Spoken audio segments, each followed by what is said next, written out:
Staying on news from the region, the Southern African region, there are growing calls for talks to avoid further damage in eSwatini. The situation continues to be tense in the kingdom, with political unrest and citizens calling for King Mswati III to fall. That's led to the closure of borders, affecting trucks transporting goods, which will have a devastating economic impact. eNCA's Kaelihle Khumalo is at Oshuk border post between South Africa and eSwatini, where truck drivers are waiting to cross. He joins me now for an update. And Kaya, what is the situation we are observing in terms of the build-up? You were in conversation, I know, with the officials from the border post itself, known on the Swazi side as Ngwenya border post. But just give me a sense of the build-up, if any, of people trying to cross into and out of eSwatini. Well, that's right, Tilasizo. It is a hive of activity here, quite a number of travellers between the two countries, but also, most importantly, this is a very important port of entry between South Africa and the Kingdom of eSwatini. But of course, Tilasizo, the latest news concerning the unrest in eSwatini is that the chairperson responsible for defence and security cooperation, that's Botswana's President Mokgweetsi Masisi, who is currently attending the funeral that you just reflected upon of the late founding father of Zambia, Kenneth Kaunda.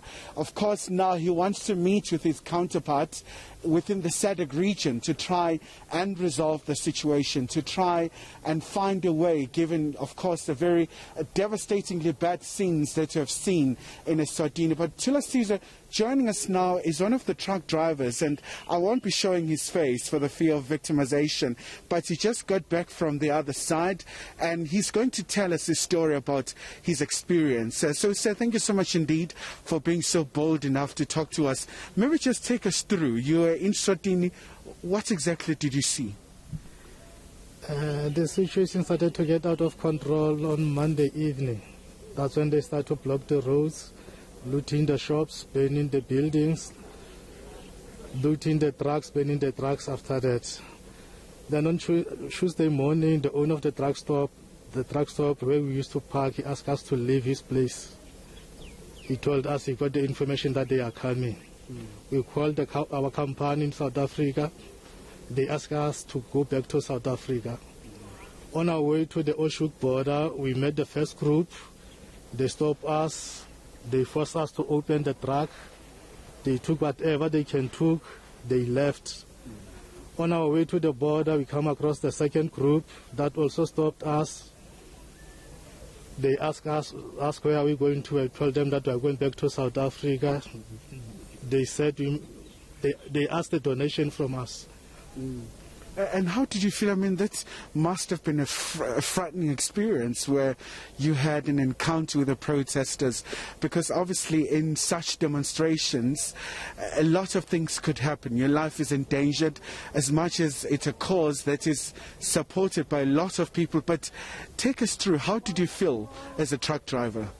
Oh, it was very, very scary. It was my first time to find myself in that situation. Were you thinking about your family in SA? Oh, I just thought how they will know what happened to me. Yes. And obviously you're a truck driver. You know, your job is quite a very important one, because you are transporting goods between these two nations. Do you think you'll ever go back to eSwatini? No, I don't think I'll come back again. I will never again. Yes. And have you been in contact with your family? Yes, since we arrived on Tuesday night, that's why I started to contact them. All right, so thank you so much indeed. Maybe you may just kindly stay put there so that we really don't see. So, Tilasizo, he prefers to conceal his identity, given the fact that he's a truck driver and he doesn't want to put his life in jeopardy in any way. But that's another challenge as well. So he has been here since, Tuesday, waiting to be cleared. So there has been a lot of challenges as well, with the internet being cut off on the other side of eSwatini, affecting businesses, but also the reports that we are getting from Babane. It's about 40 kilometers away from here. We're getting reports that you have quite a significant number of eMswati now who are trying to stock up. Yeah, absolutely. And part of the difficulty, Kaya, is getting accurate information out of eSwatini, with activists suggesting that actually we're dealing with a situation where a number of people have died. More than a dozen people, according to activists on social media, have actually died. But the government of eSwatini is saying that, hang on, until we confirm that people have died in the course of these protests, it would be irresponsible to reflect on that. It would be better if we were dealing with a situation where we were given accurate information and statistics being given by officials. Kaya, thank you for that. That is eNCA's Kaya Khumalo. He's very close to my home village. I always mention this, the village of Dundonald, there, close to Oshuk border post. I know some of you say Oshoek.